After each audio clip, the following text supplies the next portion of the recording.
The first reading taken from Ezekiel chapter 1 verses from 2 to 5 and 24 to 28. On the 5th day of the month, the word of the Lord came to Ezekiel the priest, the son of Buzi, in the land of the Chaldeans, by the river Sibah. And the hand of the Lord was upon him there. As I looked, behold, a stormy wind came out of the north, and a great cloud with a brightness round about it, and fire flashing forth continually in the midst of the fire. And it were gleaming bronze, and from the midst of it came the likeness of 4 living creatures. And this was their appearance.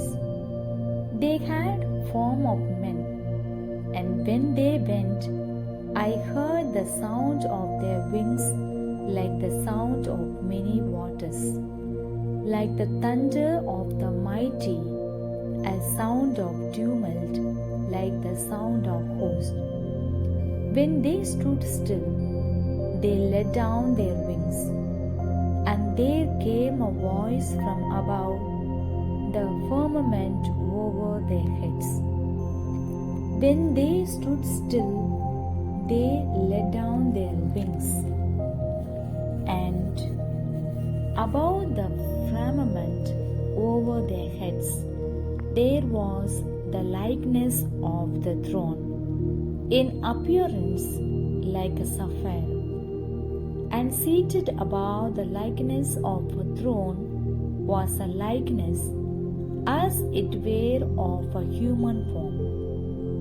And upward from what had the appearance of his loins, I saw as it were gleaming bronze, like the appearance of a fire, enclosed round about.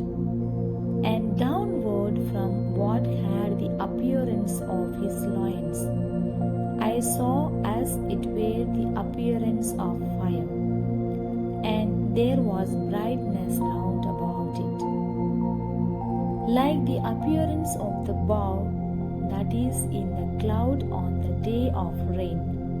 So was the appearance of the brightness round about. Such was the appearance of the likeness of the glory of the Lord. And when I saw it, I fell upon my face. The word of the Lord. The Gospel according to St. Matthew, chapter 17, verses from 17 to 27.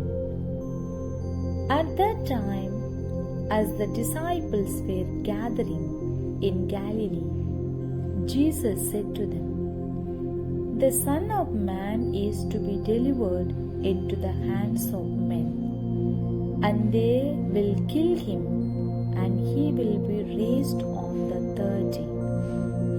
And they were greatly distressed. When they came to Capernaum, the collectors of the half-shekel tax went up to Peter and said, "Does not your teacher pay the tax?" He said, "Yes." And when he came home, Jesus spoke to him first, saying, "What do you think, Simon? From whom do kings of the earth take toll or tribute? From their sons or from others?" And when he said, "From others," he said to him, "Then the sons are free. However, not to give offense to them, go to the sea and cast a hook, and take the first fish that comes up, and when you open its mouth, you will find a shekel. Take that and give it to them for me and for yourself." The Gospel of the Lord. In this Gospel, we see Jesus announces for the second time his approaching passion and death. The disciples were overcome with sadness but didn't discuss this any further. On arrival in Capernaum, Peter was confronted by the temple tax collectors for their tax obligation. Jesus inquires to his disciple about who is liable to pay tax. Only the subjects and not his children of an earthly king paid the tax.